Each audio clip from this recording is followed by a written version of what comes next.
What's up everyone? So I'm fresh out of a session at Inbound 2020. It was the B2B Trends for the Contrarian Marketer session. Now, as the name might suggest, it was all about kind of not jumping on every new trend that comes along and instead focusing on the things that deliver the long-term success, those successful things or those activities that deliver the longer-term success.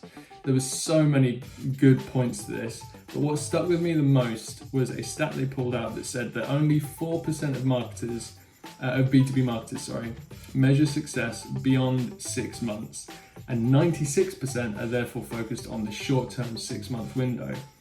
And obviously that's kind of symptomatic of this trend-obsessed kind of world that we're currently in. You know, 1 minute is automation, the next minute is TikTok, and we're constantly trying to kind of jump on this new thing, both for ourselves, for our clients, but we also know that building a brand is a long-term thing, right? Building a successful brand is a long-term process. Inbound is a hugely long-term process.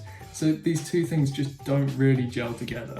Now, the thing that they posed and what I want to kind of pose to you all is that, is it better to jump on a trend and potentially get it right, but also potentially get it very, very wrong, or to do things that you know are successful, that you've proven to be successful, and just keep doing those and getting them right every time?